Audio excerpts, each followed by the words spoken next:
Hello everyone and welcome to Chapter 3 of OpenCV x Skyblock. Today we'll be going over the algorithm for the experiment table and fishing. First things first, a huge disclaimer. This bot demands constant human attention. There are many unresolvable circumstances that arise from game mechanics which are too complex for a bot to solve.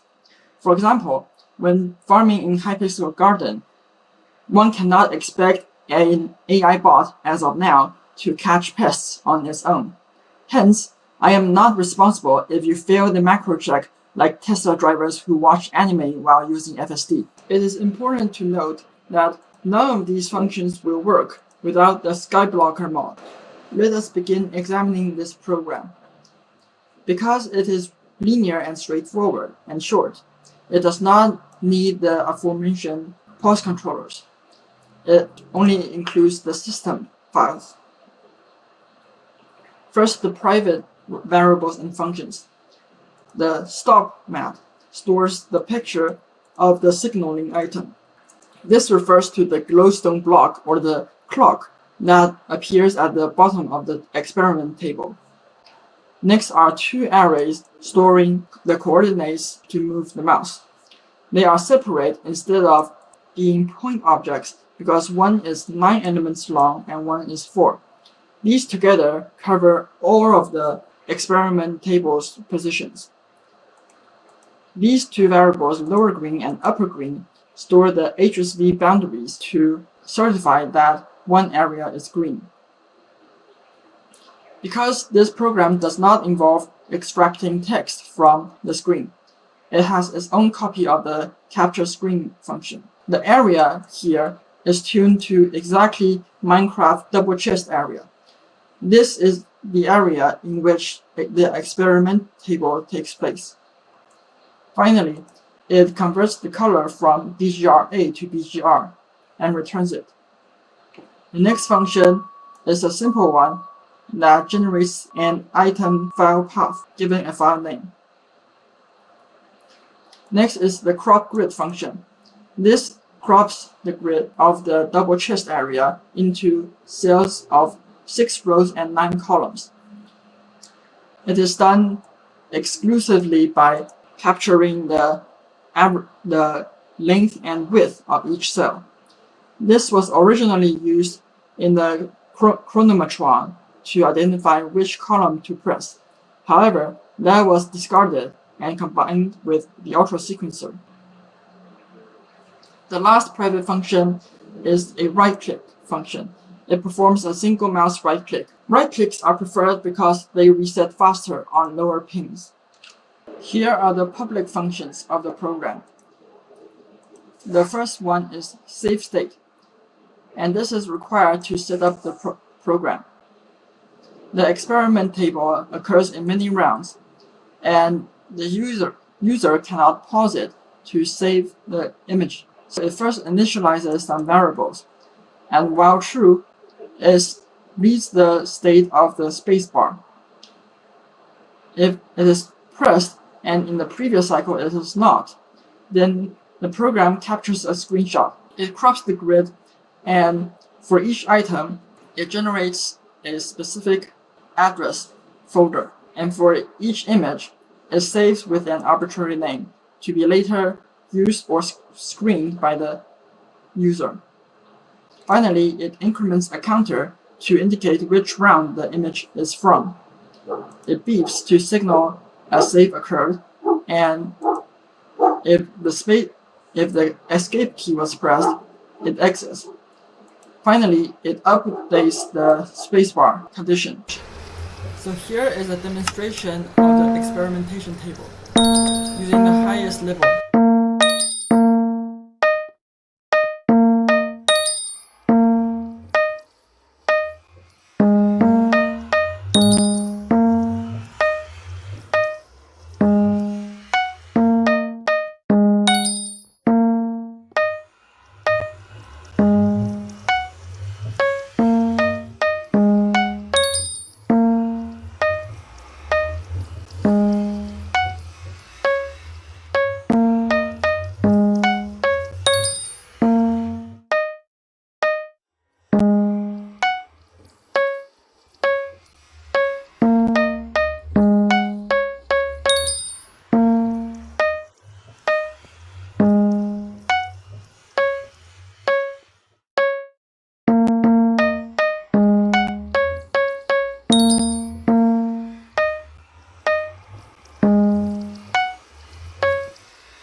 a demonstration of the ultra sequencer using the highest level possible.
Next on the list is the fishing program.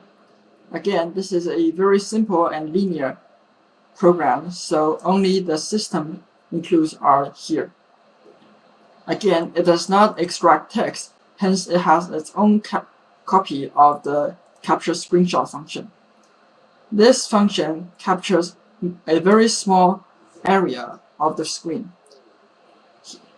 In particular, it captures the upper left corner. Well, near the upper left corner. This is where the Skyblocker mod puts up a countdown counter for fishing.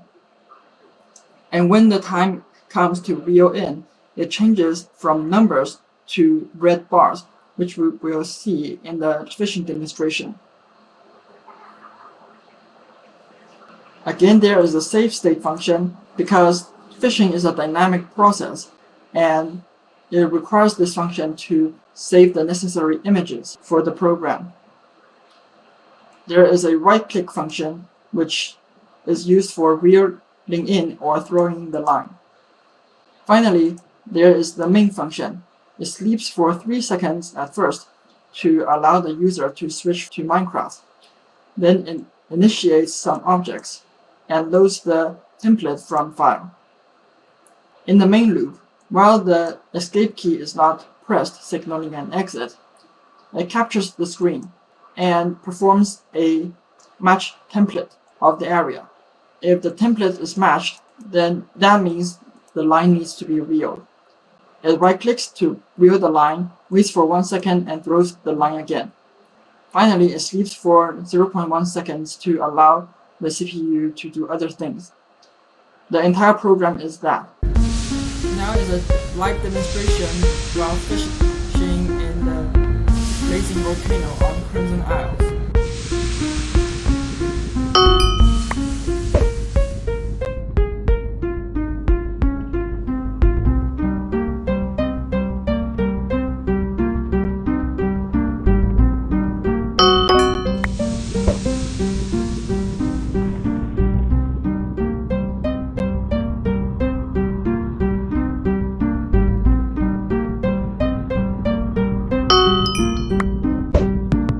And that concludes chapter 3 of OpenCV x Skyblock.